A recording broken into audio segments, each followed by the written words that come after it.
Merci beaucoup. Bonjour à tous. Good morning, Thank you. everyone Good from the morning, Indigenous everyone. territory of the Mississaugas of the Credit. Today is a good day.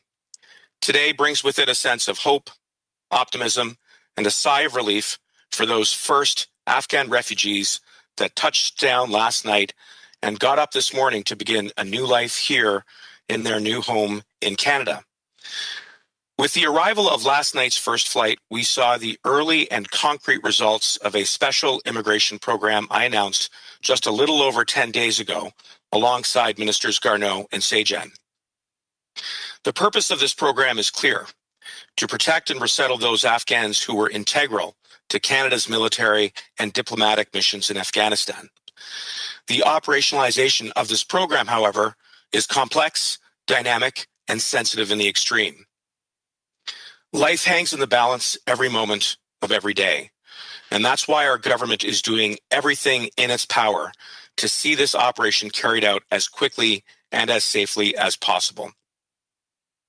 Yesterday, on a hot summer evening, we saw many branches within government come together efficiently and effectively as they welcomed our new arrivals.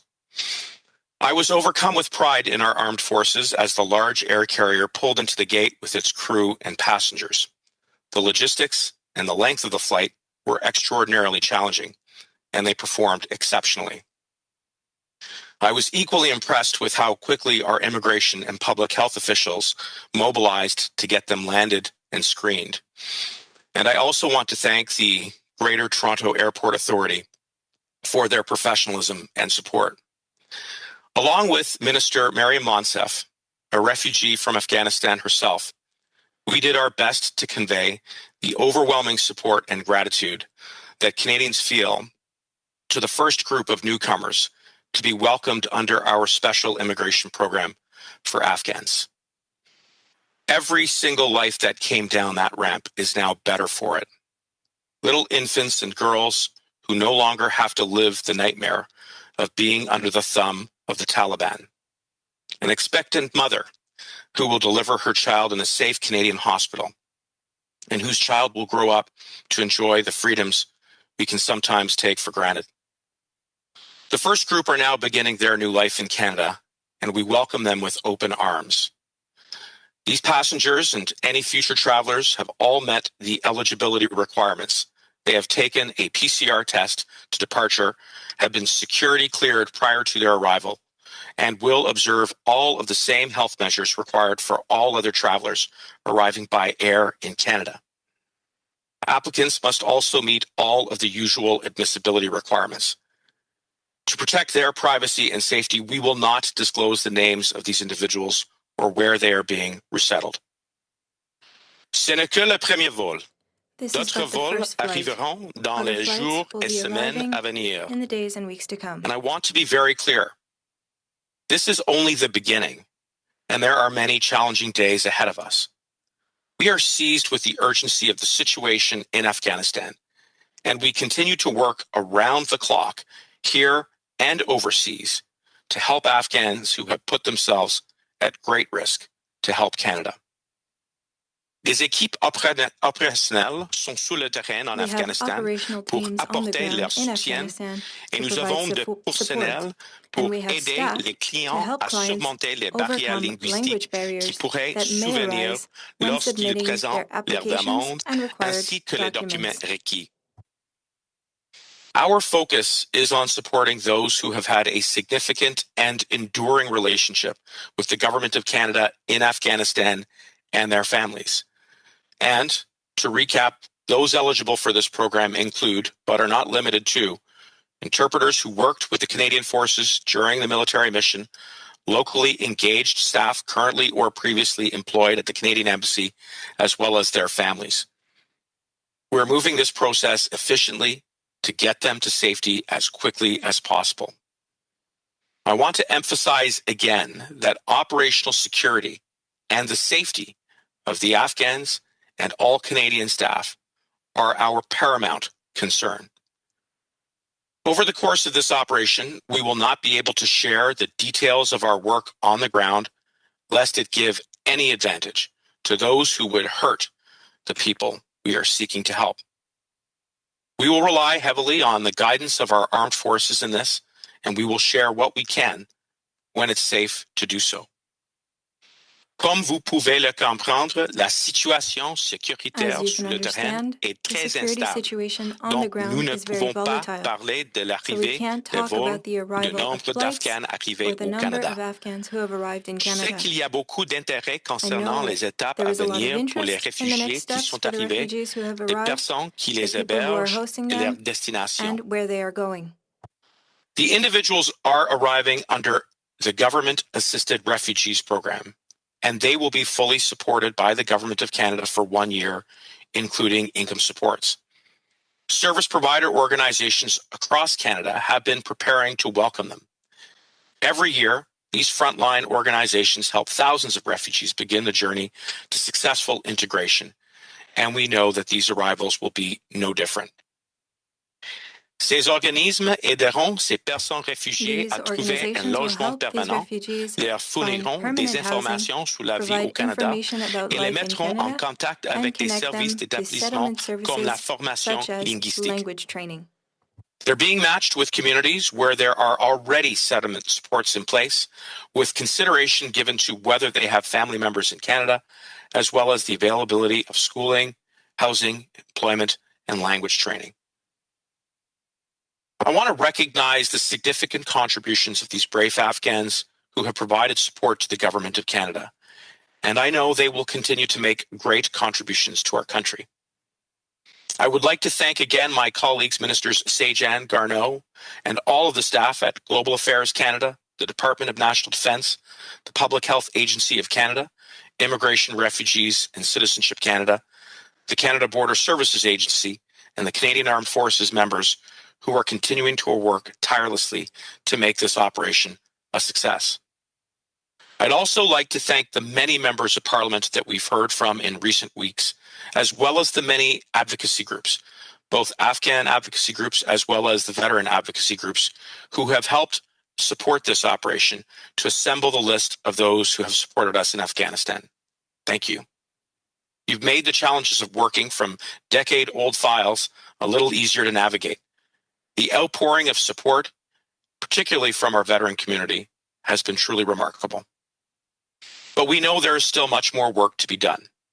And I know as more families arrive in the weeks ahead that Canadians are up to the task. Our communities will band around them to give them the support that they need to thrive in their new home. For those who are looking at ways to support the cause more directly, you can email Afghani resettlement at ccislive.ca to connect with Canadian refugee resettlement agencies involved in the effort, or contact your local service provider organization to offer words of welcome, clothing, and other donations. More information on this is available on the IRCC website. As we said right from the outset, Canadians will do right by those who did right by us. And today is a good day. Thank you. Merci.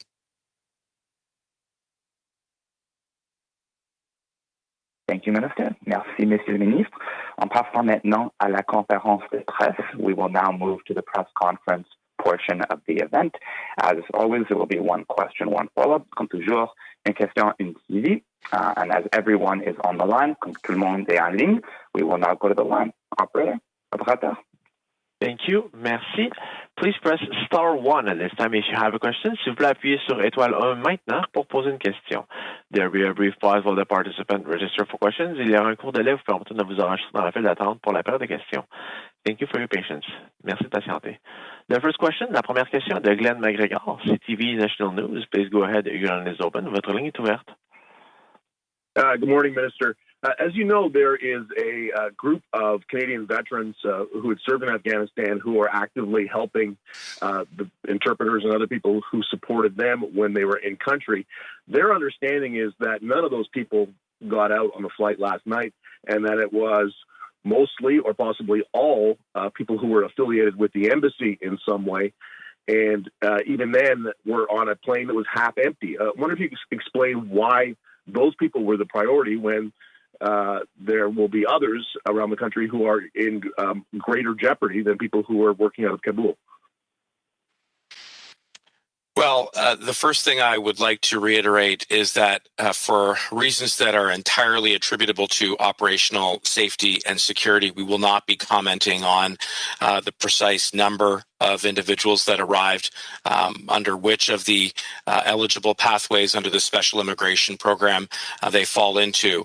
And that is because we just simply do not want to give any advantage to the Taliban or any other group that might seek to hurt those individuals that we are trying to bring to Canada, as well as the group of Canadian officials, including members of our armed forces who are on the ground, doing everything that they can in their power to make this operation a success. And certainly we are leaning heavily on the advice that we're getting from the Department of National Defence, the Canadian Armed Forces, and obviously that will continue to be a principle that we will apply, while at the same time being able to provide key updates like the arrival of first Afghan refugees who did arrive last night. I do also want to take a moment, though, as well, to emphasize that we are grateful to those veterans who served in Afghanistan and elsewhere in the region, because we appreciate that they have a very vested interest in offering support. We have been reaching out to a number of organizations to take their best advice so that we can weave it into this operation. And in addition to those veteran advocacy groups, we feel the groundswell of support among many Canadians who want to step up to help these Afghan refugees as they arrive. And this is something that we have seen time and time again from Canada. So we will continue to move forward in this way, but obviously keeping in mind that we have to put considerable weight on the need for operational security. As you know, there are already a number of former interpreters who are here now who started coming to Canada around the time our combat mission was wrapping up about 10 years ago. They are still confused about whether or not their families, who they believe are just as at risk as the families of people who are still there now, whether they will be able to come under this program. Your department referred to something called de facto families, which was confusing. Can you clarify exactly if someone is an interpreter who came here in 2010 or 2012, still has extended family, not immediate family, cousins, uncles, parents, will they qualify to come to Canada under this program? Well, as I have said on a number of occasions, that the core hallmark of this special immigration program is to be as inclusive as we possibly can be, including in our definition of family, what constitutes a family member. And so when we say a de facto family member, what we are talking about is an individual who may not necessarily be related by blood, but may be dependent either economically or emotionally on a principal applicant who would either be a locally engaged staff person or a former interpreter, as validated by the Department of National Defence as well as Global Affairs Canada. And the reason we're trying to be inclusive is because we believe we have a moral obligation to do right by those Afghans who, for many years, put themselves into harm's way, put their own lives into jeopardy as we were carrying out military operations during the combat mission, but even subsequent to that, within the last 10 years, continuing to help our diplomatic mission in Kabul. And that is at the very core of what the special immigration program is about. It is to demonstrate our moral obligation to really reciprocate that sacrifice that they were prepared to make to help Canada in its mission in Afghanistan. Thanks, Glenn. On passera maintenant aux prochaines questions. We'll now go to the next question. Operator. Thank you. Merci. La prochaine question, the next question is from Frédéric Xavier Duhaime from Radio Canada. Please go ahead. Your line is open. Votre ligne est ouverte. Je me demandais, le groupe Not Left Behind dénonçait le fait que le programme exclut les Afghans qui ont été déplacés vers un autre pays et les familles des Afghans qui se sont déjà réinstallés au Canada. To another country. Why? Donc, comme je l'ai déjà dit, le principe de ce programme spécial est de prendre une approche inclusive, de prendre une approche qui avait beaucoup de compassion pour les Afghans qui avaient aidé nous, la mission au Afghanistan, pour plusieurs des années. Et la raison pour ça est parce que nous avons une obligation morale. Et cette obligation est de démontrer qu'il faut aider les Afghans qui avaient aidé nous pendant la mission, mais même après la mission militaire, qui avait aidé les missions diplomatiques au Kaboul. Et ça va être l'approche pour la duration de cette opération. Hier était le commencement de l'implémentation de cette opération. C'était un succès. Tous les fonctionnaires, même les membres de la force, avaient performé au niveau exceptionnel et ça va continuer.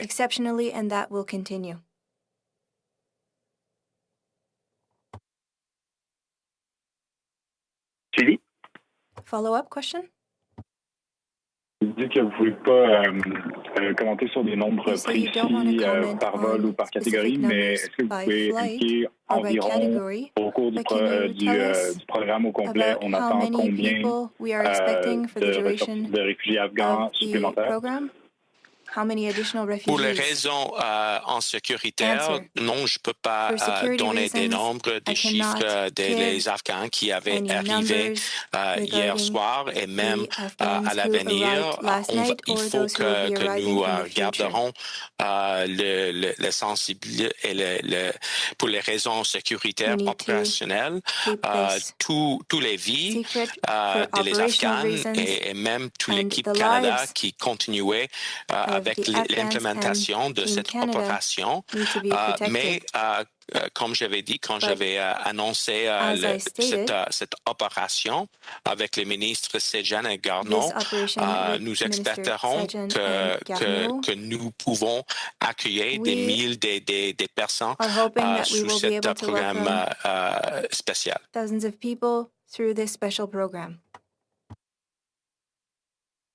Merci, Frédéric. On passera maintenant aux prochaines questions. We'll now go to the next question. Operator? Thank you. Merci.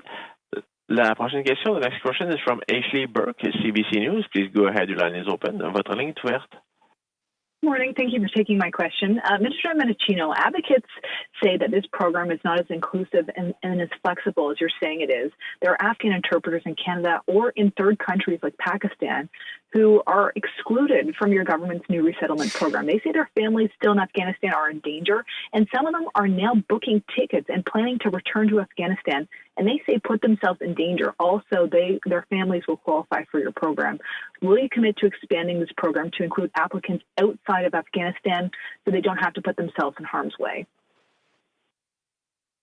Well, with regards to the specific question of how we are helping those targeted minorities who have already been displaced and have left Afghanistan, we have already put into place some special programs that have allowed for a pathway for targeted minorities, including Afghan Sikhs and Hindus, to come to Canada. And we are continuing to work very closely with sponsoring communities here to find additional options to provide settlement support for them.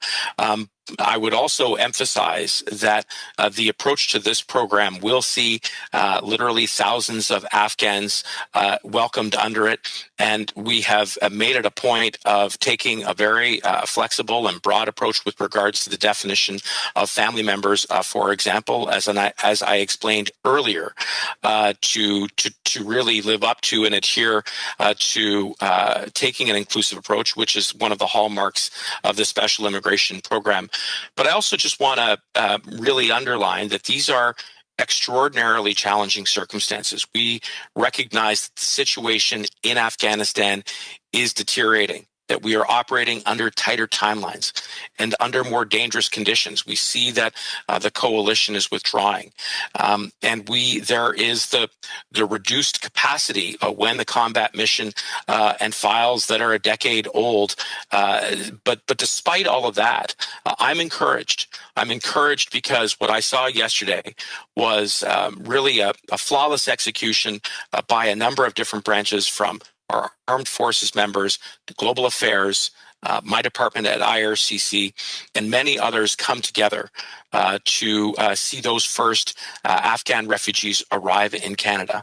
And we will continue to work very much in concert with one another to ensure that this operation is a success, which is really underscored by taking an approach that is inclusive, that is compassionate, and that embraces not only the cooperation within government, but right across the country. This will be a whole of Canada effort. I will just note that some of the families we spoke to said that those other pathways you just mentioned, that they wouldn't qualify for them. Their household incomes aren't high enough. There are too many barriers. They're running out of time. But that's not my question. My second follow-up question is, aside from interpreters who work for the Canadian military, there are also a number of Afghan journalists who work for Canadian media covering the mission. Some have been threatened. Some have gone into hiding. Others that we know of were forced to flee the country last week. Will the fixers and local journalists who work for the media be included in this new resettlement program?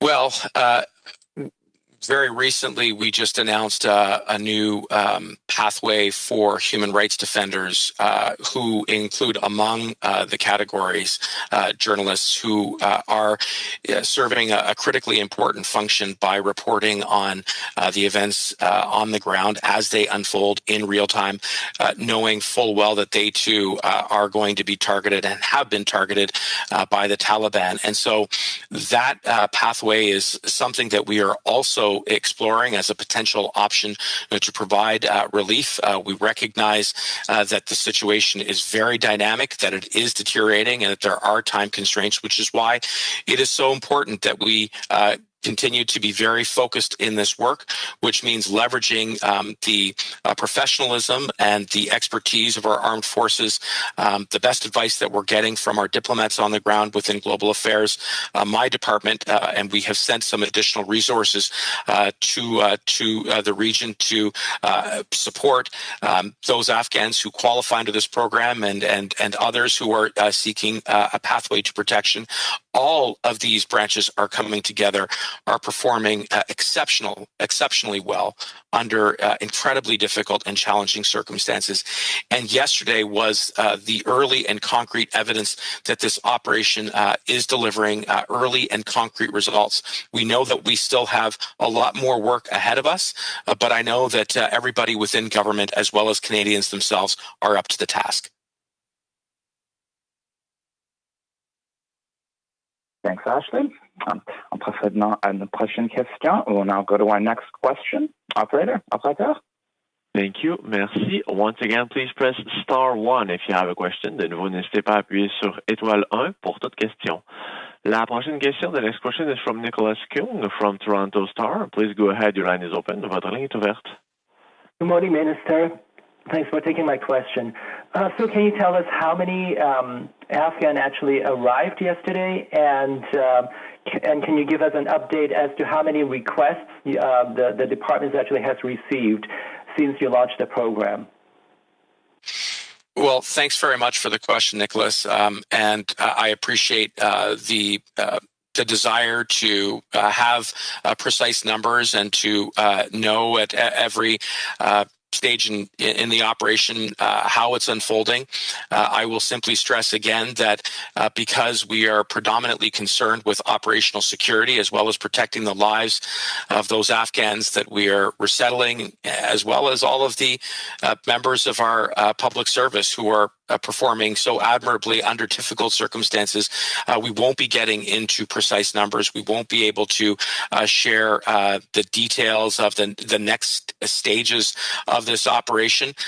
We are endeavoring to provide key updates, and yesterday was an important milestone because we saw the first Afghan refugees arrive on Canadian soil. And I have to say, there were some very emotional and moving moments as we watched those families disembark the plane, walk the tarmac, and get onto their shuttle to begin their next chapter of their lives. I had the chance to speak with a number of families. There was a moment where a young girl bent down and shined her shoes before she got on to the shuttle, as though she had to make a strong first impression to her new home here in Canada. One can't help but be moved by those moments, and that, I think, just really reflects how committed we are to fulfilling our promise to those Afghans as well as their families who put themselves into harm's way. And so, yes, of course, we will always be prepared to take questions and to shed as much light on the ongoing successes and challenges of this operation. But we also have to make sure that we get it right. And that does mean we have to be secure in protecting the operational sensitivities around it. And so you cannot, the government cannot even reveal how many has arrived so far, because, like, for example, in the States last Friday, it's public. Everyone, knows 215 of, Afghan were actually resettled in the States. Like, so that would jeopardize the operation? Well, I think what we're saying is that at the current moment in time, we're not prepared to get into exact numbers of arrivals because we have set out a goal of resettling several thousand under this program, and we don't want to provide any tactical advantage to the Taliban or to others who may try to bring harm to those who are remaining in Afghanistan. And by getting into too much detail, we're essentially tipping our hand as to how much progress we're making with regards to the operation and who may be left still to resettle in Canada. But we will continue to provide key updates with regards to progress, and we still remain very ambitious in our goal to resettle several thousand under the special immigration program, which is, of course, being carried out by many different branches of government. Thanks, Nicholas. We will now go to our final question. On passera maintenant à notre question finale. Operator. Thank you. Merci. La dernière question, last question, will be from Mr. Mann from the Canadian Press. Please go ahead. Your line is open. Votre ligne est ouverte. Good morning, Minister Mendicino. Thanks for this update and thanks for taking our questions. The interpreters who protested on Parliament Hill 2 days ago were actually basically asking that your department to expand this program to include their extended family members, their sisters, their brothers, their parents, who are in Afghanistan right now and are at risk because of the work that these interpreters have done 10 years or more ago for the Canadian government and for Canada. Now, will you commit to expand this program to include these family members who don't fall under the definition of de facto family member according to the IRCC guideline? Thank you very much for the question, Man. And I did see the protest and obviously was very moved by those individuals who were in Afghanistan, who supported our mission there, and who were previously resettled under the prior special immigration program. As I have said throughout, we are going to take an inclusive approach with regards to this program. And that includes with regards to family members. We are prepared to support anyone who wants clarity as to whether or not they may qualify under this program. My department and other branches remain accessible to those who have questions about their eligibility.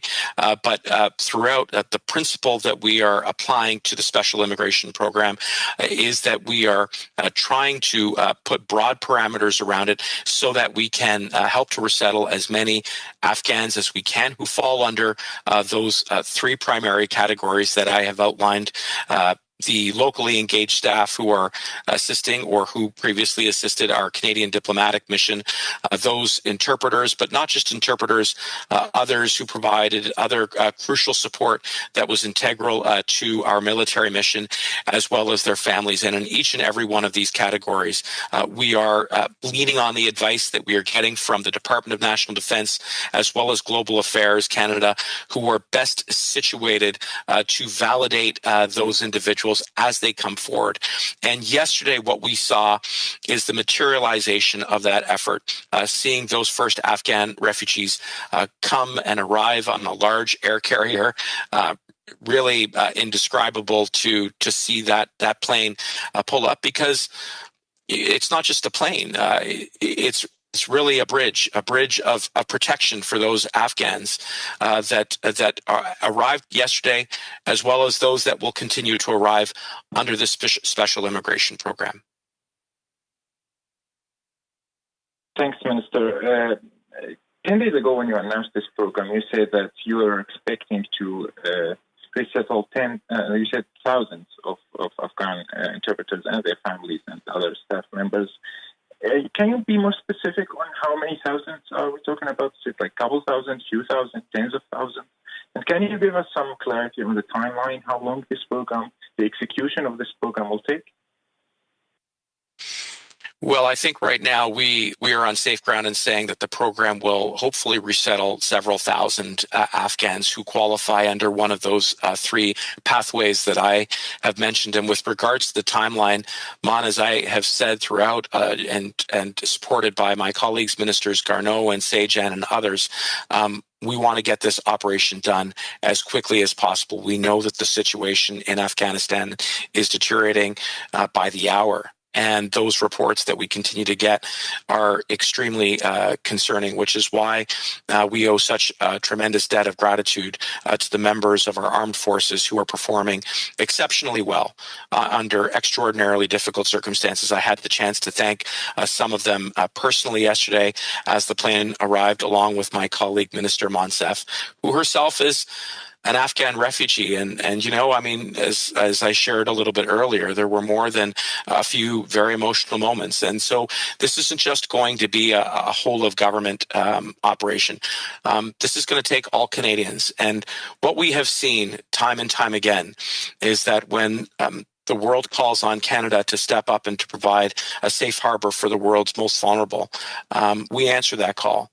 And we are continuing to answer that call and to fulfill that promise. And that I saw yesterday with my own eyes on a very sunny and hot evening on a tarmac in Toronto. But we know that there's still a lot of work to do going forward. And we're going to continue to do that work in cooperation with all levels of government, as well as with all Canadians. Thank you, Mon. This now concludes the press conference. Ceci met fin à la conférence de presse. Happy Thursday, everyone. Bon jeudi. Thank you. Merci. Merci. Thank you. The conference has now ended. Please disconnect your line at this time. We thank you for your participation. Merci.